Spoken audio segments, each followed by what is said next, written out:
জগৎ বিখ্যাত মুফাসসির আল্লামা দেলোয়ার হোসেন সাঈদী, তিনি দল মত নির্বিশেষে সকল মানুষের কলিজার টুকরা।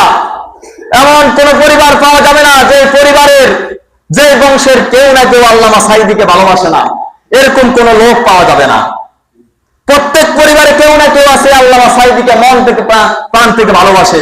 আপনি বলবেন আমি তো সাঈদীকে ভালোবাসি না, আপনার ঘরে যায় আপনার স্ত্রীকে জিজ্ঞাসা করেন, আপনার সন্তানকে জিজ্ঞাসা করেন, আপনার মাকে জিজ্ঞাসা করেন, সে বলবে আমি সাঈদীকে ভালোবাসি।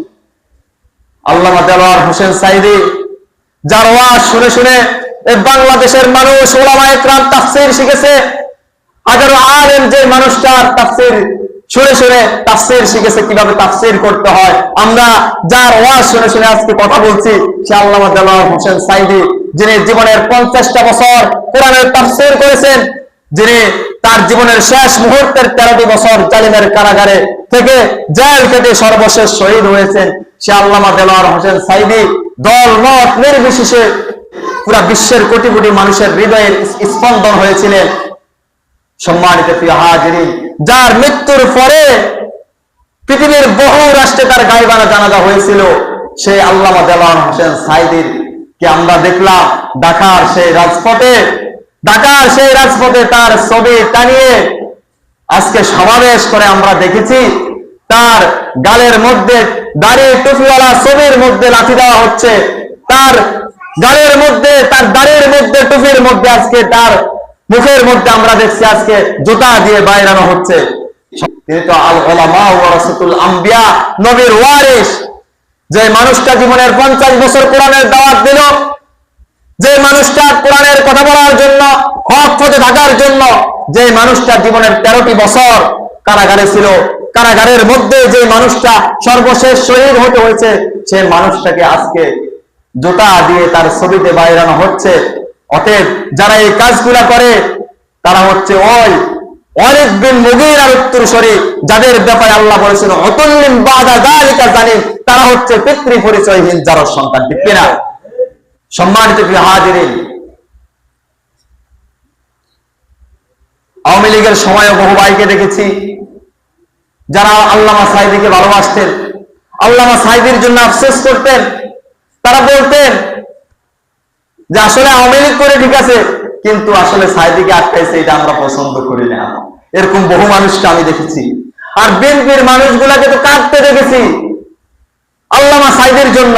আজকে তারাই সমাবেশ করে সাঈদীর ছবিতে আজকে জুতা পিটা করছে।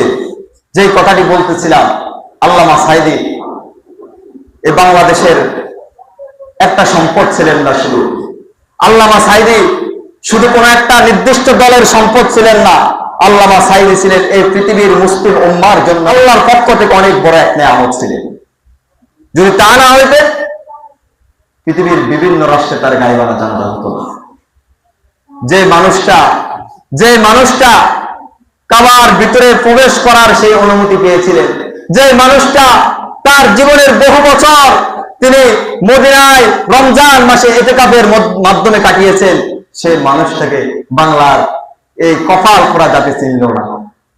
সম্মানিত প্রিয় উপস্থিতি, সম্মানিত প্রিয় হাজিরিন, এই জন্য যে কথাটি বলতেছিলাম, আল্লাহ তাআলা কোরআনুল কারীমের মধ্যে উলামায়ে কেরামদের মর্যাদার ব্যাপারে আল্লাহ তাআলা বলে দিয়েছেন।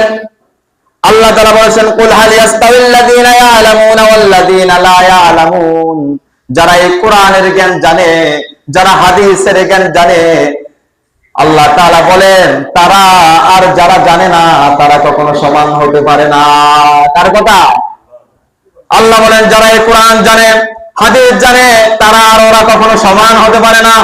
কারণ ওরা তো আমি আল্লাহর খাস বান্দা, ওরা তো এমন বান্দা যাদের ব্যাপারে আমি আল্লাহ ঘোষণা করে দিয়েছি ইন্নামা ইয়াখশাল্লাহা মিন ইবাদিহিল উলামা। আল্লাহ বলেন বান্দাদের মধ্যে আমি রবকে যারা সবচেয়ে বেশি ভয় পায় তারা হচ্ছে মিন ইবাদিহিল উলামা, আমার বান্দাদের মধ্যে তারা হচ্ছে উলামা। সুবহানাল্লাহ। কার কথা?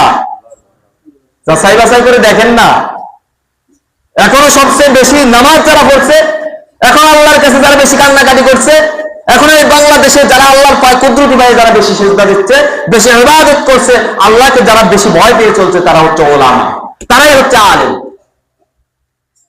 কি মিথ্যা কথা বললাম নাকি?